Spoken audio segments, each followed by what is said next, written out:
Greta, Londres, outubro de 1945. 2. O camarim apertado do Teatro Windmill recendia a perfume Leissner número 5.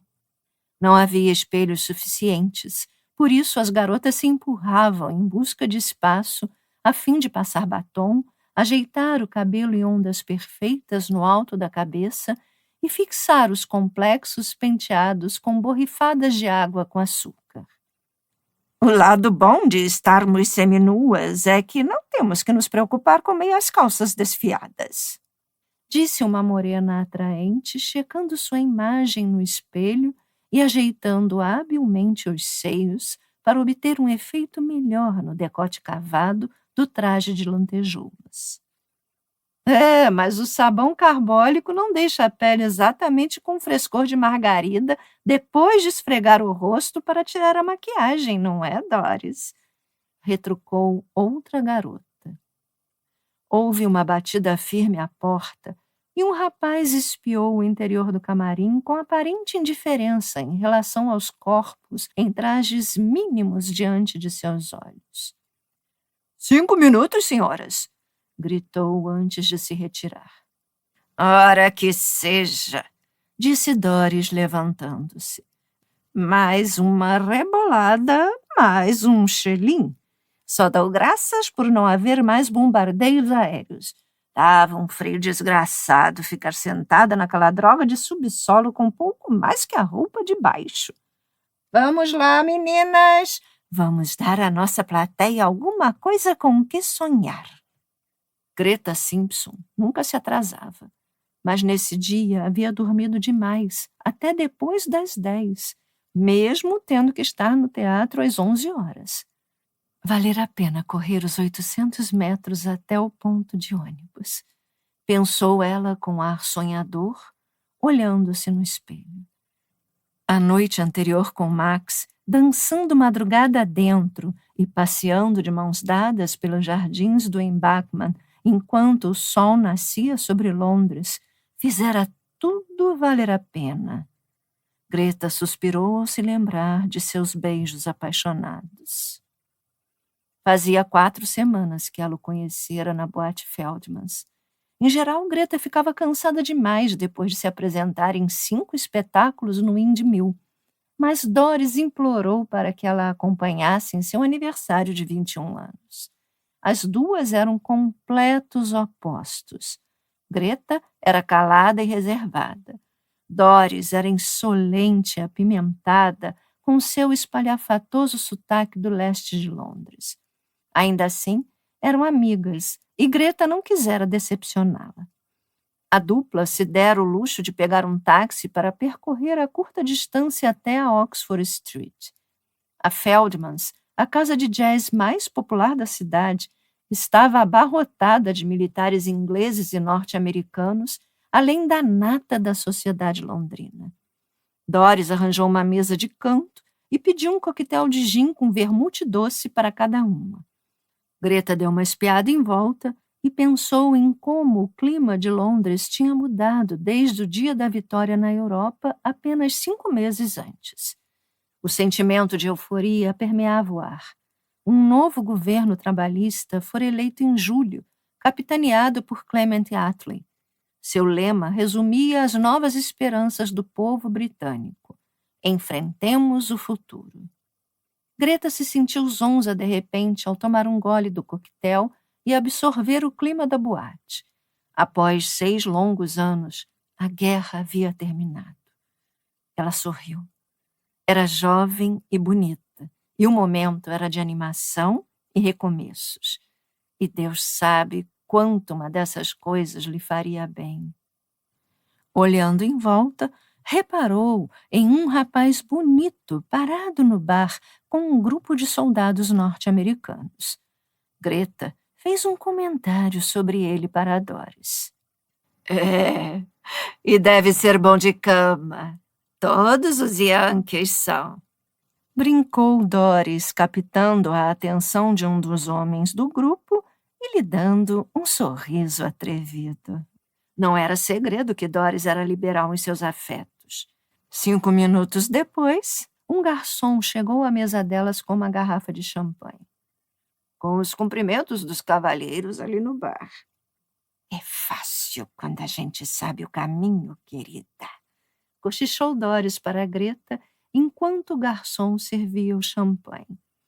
Esta noite não vai custar um penny a nenhuma de nós. Deu uma piscadela conspiratória e instruiu o garçom a dizer aos cavalheiros que se aproximassem. 2 horas depois, ligeiramente bêbada de champanhe, Greta se viu dançando nos braços de Max. Descobriu que ele era oficial administrativo e trabalhava em Whitehall. Quase todos os rapazes estão voltando para casa, que é para onde irei daqui a algumas semanas, explicou Max. Só temos que pôr umas coisas em ordem antes. Puxa, vou sentir saudade de Londres. É uma cidade e tanto. Max pareceu surpreso quando Greta disse que trabalhava no ramo de show business. Quer dizer que você se apresenta no palco? É atriz? Indagou com uma expressão carrancuda. Greta logo intuiu que aquilo não o impressionaria e modificou rapidamente sua história. Trabalho como recepcionista de um agente teatral, acrescentou às pressas. Ah, sim. As feições de Max relaxaram de imediato. O ramo do entretenimento certamente não combina com você, Greta. Você é o que minha mãe chamaria de uma verdadeira dama. Meia hora depois, Greta se esquivou dos braços de Max e disse que precisava ir para casa. Ele assentiu polidamente e a conduziu até o lado de fora para chamar um táxi. Foi uma noite maravilhosa, disse, ajudando-a a entrar no veículo. Posso vê-la de novo? Sim, respondeu ela. Ótimo. Eu poderia encontrá-la aqui amanhã à noite. O que acha? Sim, mas vou trabalhar até 10:30 da noite. Tenho que assistir a um espetáculo de um de nossos clientes. Mentiu. Certo. Estarei à sua espera aqui às 11 horas. Boa noite, Greta. Não se atrase amanhã. Não vou me atrasar.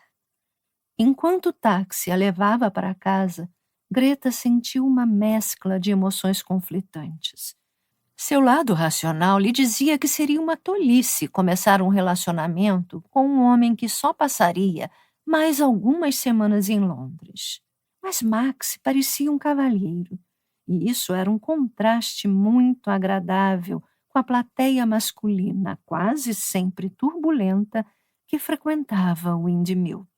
Sentada no táxi, ela teceu reflexões sombrias sobre as circunstâncias que a tinham feito ir parar em Windmill 4 meses antes. Em todas as revistas e jornais que tinha lido quando era adolescente, as garotas do Windmill sempre pareciam muito glamurosas, com seus belos trajes, em meio a um leque de risonhas celebridades britânicas que as acompanhavam em suas fotos. Obrigada a se retirar às pressas do mundo totalmente diferente em que tinha vivido, ela encontrara no Windmill seu primeiro porto seguro ao chegar a Londres. A realidade, como sabia agora, era muito diferente. Já de volta à pensão e deitada em sua cama humilde, com um cardigã por cima do pijama para afastar a friagem outonal do quarto sem aquecimento, Greta se deu conta de que Max era seu passaporte para a liberdade e decidiu que faria o que fosse necessário para convencê-lo de que era a garota dos seus sonhos.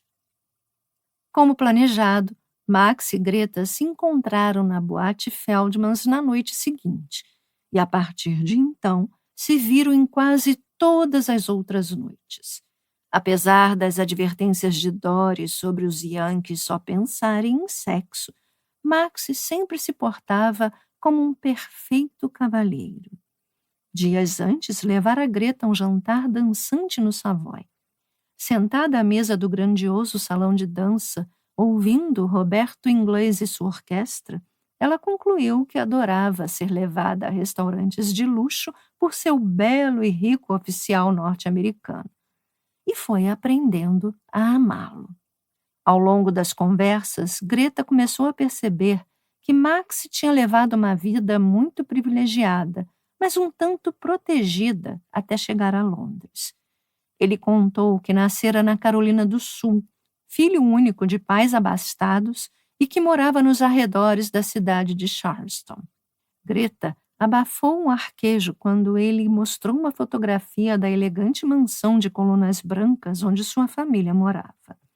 O pai era dono de várias empresas lucrativas no extremo sul dos Estados Unidos, inclusive de uma grande fábrica de automóveis que parecia ter se saído muito bem durante a guerra. Quando voltasse para casa, Max trabalharia nos negócios da família.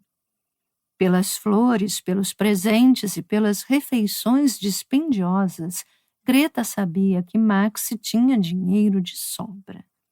Assim, quando o rapaz começou a falar no nosso futuro, um lampejo de esperança de que talvez eles tivessem mesmo um futuro começou a se acender em seu coração. Max a levaria para jantar no Dorchester à noite e tinha pedido que ela usasse algo especial. Ele deveria embarcar para os Estados Unidos dali a uns 2 dias, e vez após outra comentou da saudade que ia sentir dela. Talvez ele pudesse voltar a Londres para visitá-la, ou, quem sabe, talvez Greta pudesse economizar para fazer uma viagem e ir encontrá-lo. Seu devaneio romântico foi interrompido por uma leve batida à porta. Ela ergueu os olhos no momento em que um rosto conhecido e amável apareceu na fresta entreaberta. "Já está pronta, Greta?" perguntou David Marshman. Como sempre, Greta foi pega de surpresa por sua pronúncia inglesa classuda, tão destoante da persona que ele exibia no palco. Além de trabalhar como assistente do Contra-Regra, David era comediante no Windmill, apresentando-se sob o nome de O Galês e fazendo seu número com um carregado sotaque do país de Gales. "Pode me dar 2 minutos?" pediu ela ante a lembrança do que teria que fazer. "Não mais que isso, receio. Vou levá-la aos bastidores e arrumar seus adereços." David franziu de leve a testa ao olhá-la. "Tem certeza de que está bem? Você parece pálida." "Estou bem, Galês", mentiu Greta, sentindo o coração acelerar. "Saio num segundo." Quando ele fechou a porta, a jovem deu um longo suspiro, aplicando os últimos retoques na maquiagem. O trabalho no Windmill era muito mais difícil do que ela imaginara. Faziam 5 apresentações por dia, e quando não estavam em cena, ensaiavam.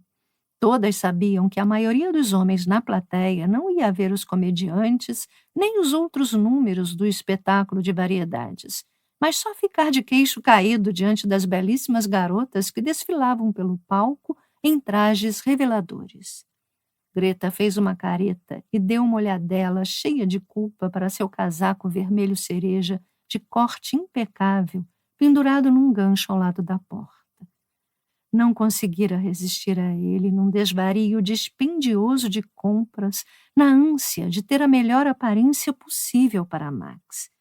O casaco vermelho era um símbolo vivíssimo dos problemas de dinheiro que a tinham levado ao ponto em que estava, prestes a aparecer praticamente nua diante de centenas de homens de olhar lascivo. Dias antes, quando o Sr. Van Damme lhe pedira para se apresentar no ousado número do Windmill intitulado Tableau Vivant, que implicava ficar imóvel numa pose elegante enquanto as outras garotas andavam ao redor dela, Greta havia hesitado ao pensar que precisaria se despir quase completamente. Algumas lantejoulas para cobrir o bico dos seios e um fio dental minúsculo seriam tudo de que ela disporia para proteger seu recato. Mas incentivada por Doris, que aparecia nos tableaux havia mais de 1 ano, e pela lembrança do aluguel atrasado, ela concordara com relutância. Estremeceu com a ideia do que Max, que ela descobrira ser de uma devota família de batistas, pensaria de sua progressão na carreira. Mas precisava desesperadamente do dinheiro extra que ganharia com a apresentação nos tableaux. Olhando de relance o relógio da parede, Greta percebeu que era melhor se apressar. O espetáculo já havia começado e ela teria que fazer sua entrada grandiosa em menos de 10 minutos.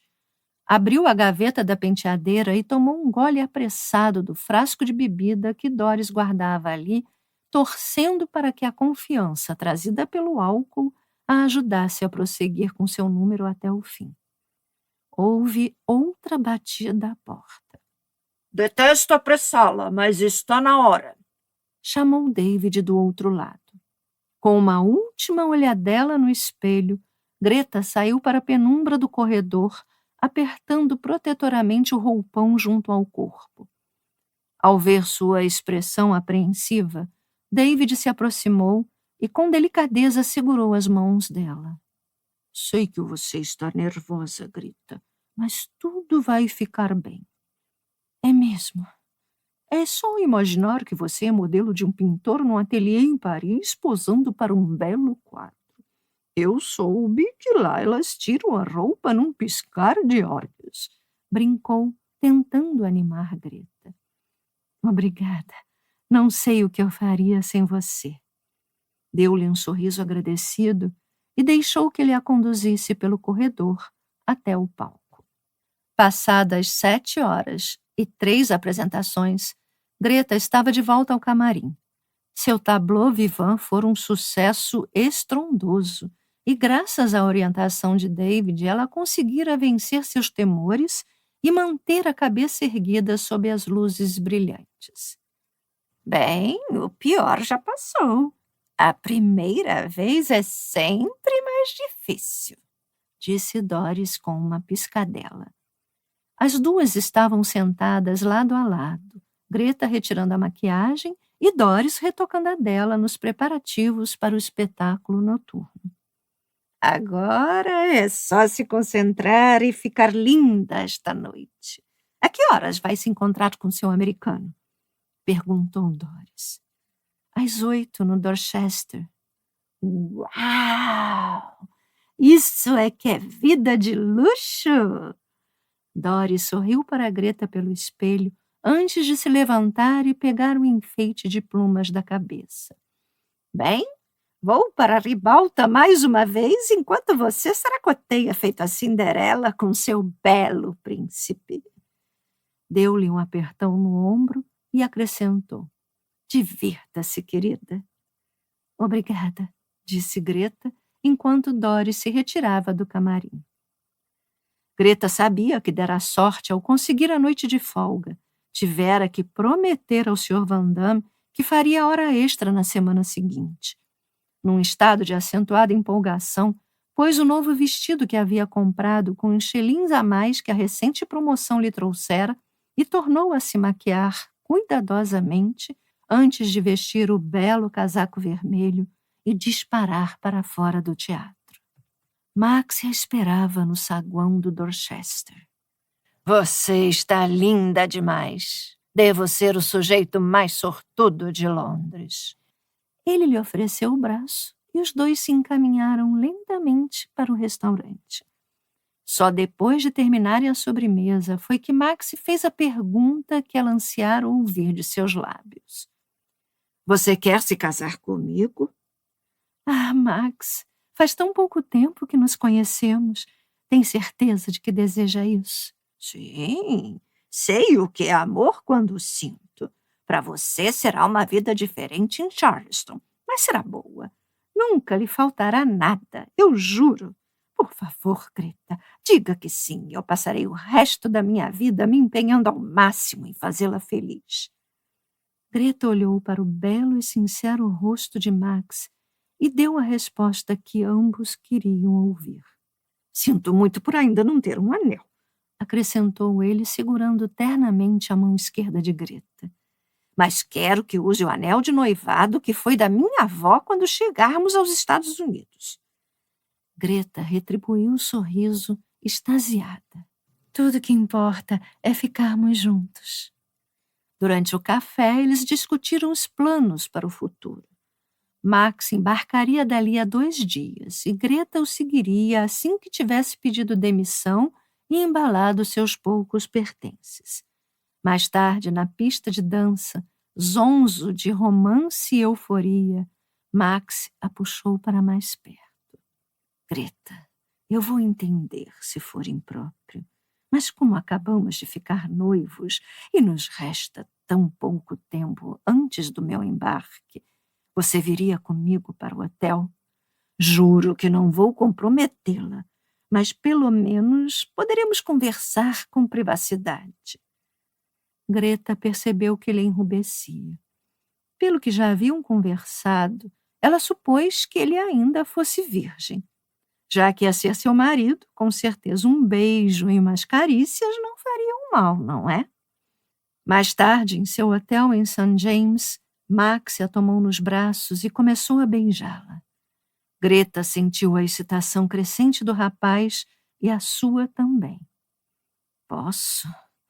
Arriscou ele, os dedos hesitando sobre os 3 botões nas costas de Greta.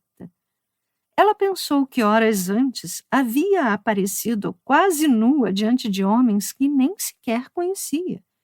Por que se envergonharia de oferecer a dádiva de sua inocência e fazer amor com um homem com quem ia se casar? No dia seguinte, sentada no camarim do Windmill, prendendo o cabelo com um par de grampos, ela não pôde deixar de se sentir tensa. Estaria tomando a decisão certa ao se casar com Max? Aparecer nas telas de cinema fora sua ambição desde sempre, e sua mãe não fizera nada para desestimulá-la. Também obcecada, ela chegara a dar à única filha o nome da lendária Garbo. Além de levá-la a incontáveis matinês no Odeon em Manchester, ela pagara por aulas de dicção e teatro para a filha.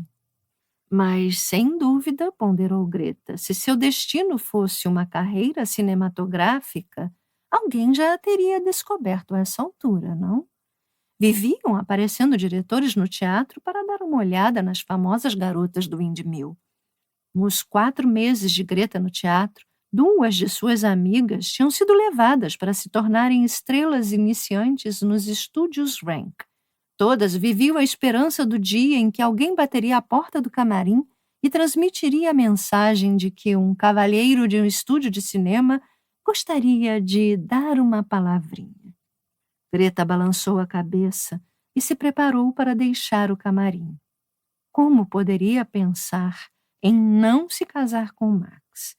Se permanecesse em Londres, talvez ela ainda estivesse no Windmill dali a 2, 3 ou 4 anos, suportando a degradação e endividada até o pescoço.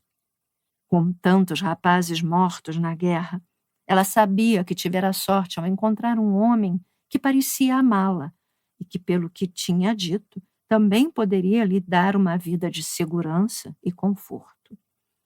Era o último dia de Max em Londres. Ele deveria zarpar para os Estados Unidos na manhã seguinte. À noite, os 2 se encontrariam no Hotel Mayfair para jantar e finalizar os planos referentes à passagem de Greta. Passariam então uma última noite juntos e ele partiria para seu navio ao amanhecer. Embora fosse sentir saudade, seria um alívio acabar com as mentiras sobre o que realmente fazia para se sustentar. Detestava mentir para Max, inventar histórias sobre trabalhar até tarde no escritório para o patrão exigente. Greta, meu bem, a cortina está quase subindo, chamou David, rompendo seu devaneio. Fique calmo, estou indo, disse ela, dando-lhe um sorriso e o seguindo pelo corredor mal iluminado em direção ao palco.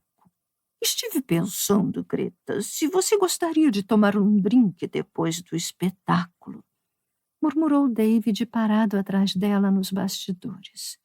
Acabei de conversar com o Sr. Van Damme e ele vai me dar um espaço regular no show. Estou com vontade de comemorar.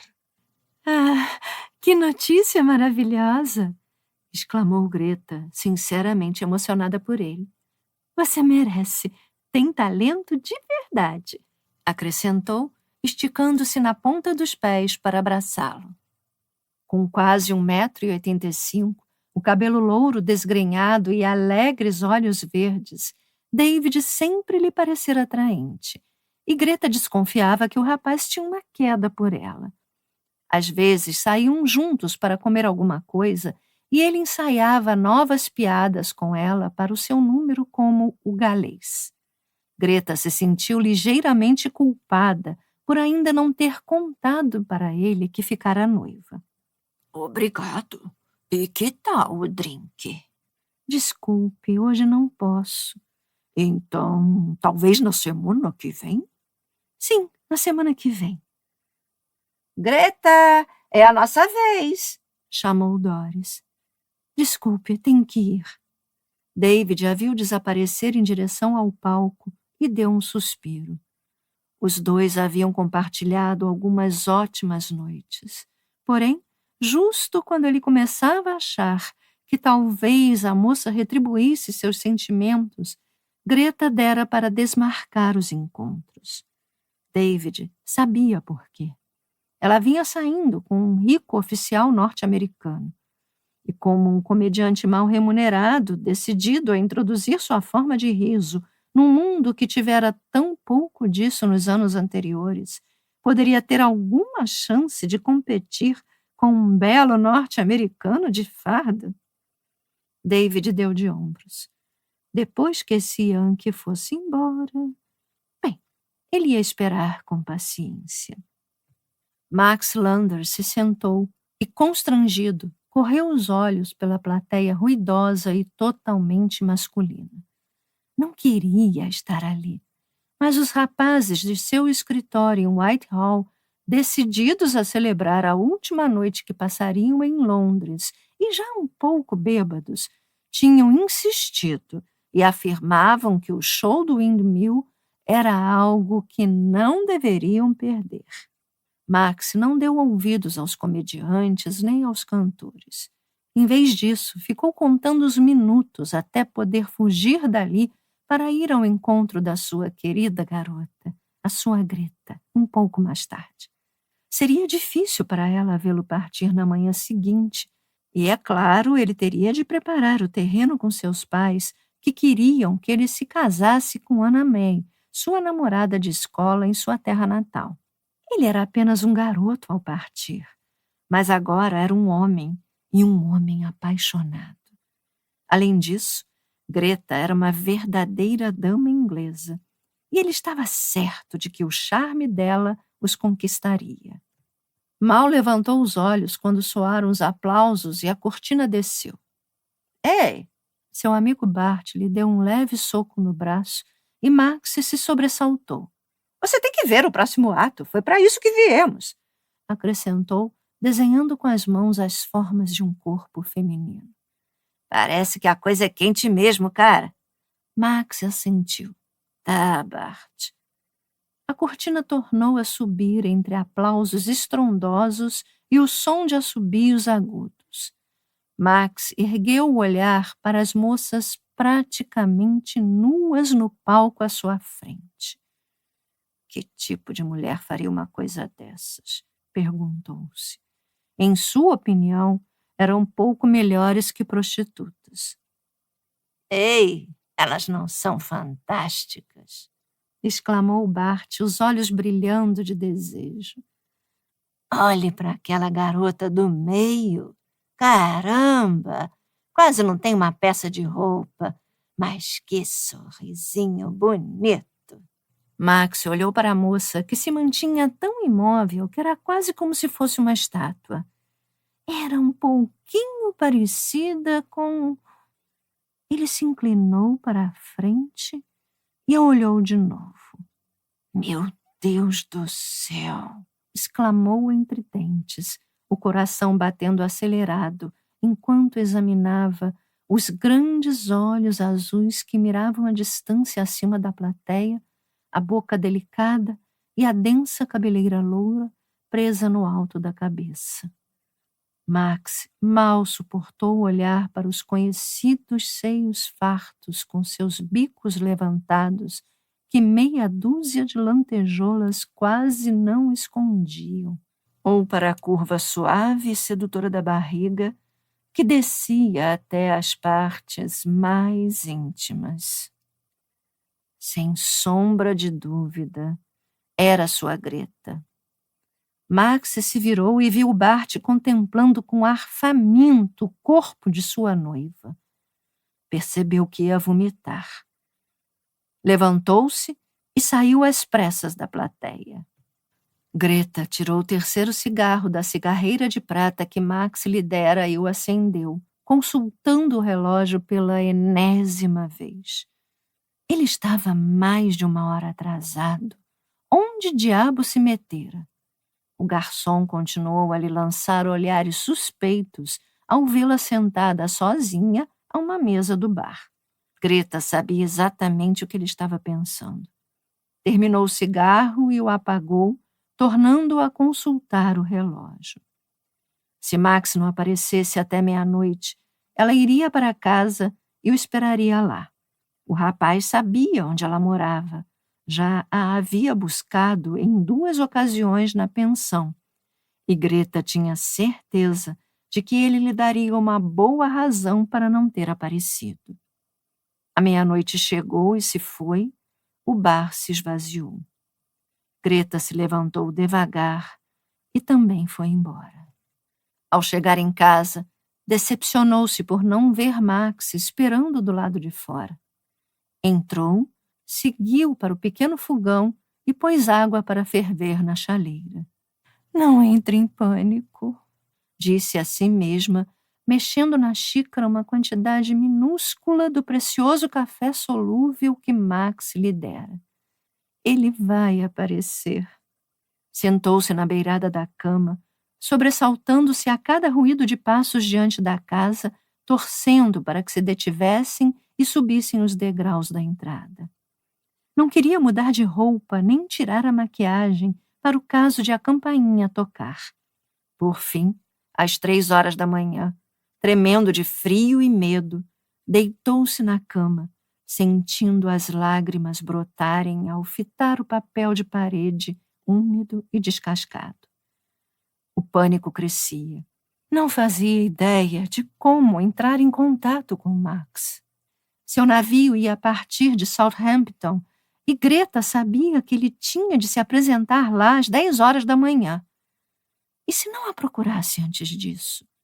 Ela nem ao menos tinha seu endereço nos Estados Unidos. Max prometera dar todos os detalhes durante o jantar sobre a passagem dela e a viagem posterior. O amanhecer levou as estrelas embora, assim como os sonhos de Greta de uma vida nova. Max não viria. Àquela altura, de certo estava a caminho de Southampton. Ela chegou ao Windmill na manhã seguinte, sentindo-se entorpecida e exausta. O que houve, meu bem? Seu soldado navegou para o pôr do sol e deixou a coitadinha para trás? Provocou Doris. Deixe-me em paz, exclamou Greta, ríspida. E de qualquer modo, você sabe que ele não é soldado, é oficial. Não precisa ser malcriada, foi só uma pergunta. Doris a fitou claramente ofendida. Ele gostou do show de ontem? Ele... O que você quer dizer? Seu namorado estava na plateia ontem à noite. Doris desviou o olhar e se concentrou na aplicação do delineador. Presumi que você o tinha convidado, acrescentou em tom mordaz. Greta engoliu em seco, imersa no conflito entre o desejo de esconder que não soubera da presença de Max no teatro e o de se certificar de que Doris estava dizendo a verdade. Sim, É claro que eu o convidei, mas nunca olho para a plateia. Onde ele estava sentado? Do lado esquerdo. Eu o notei porque logo depois que a cortina subiu e nós, as Jolie Madame, aparecemos, ele se levantou e saiu. Doris deu de ombros. Nessa noite, mais tarde, Greta entrou em seu quarto, tendo a certeza de que nunca mais teria notícias de Max Landers.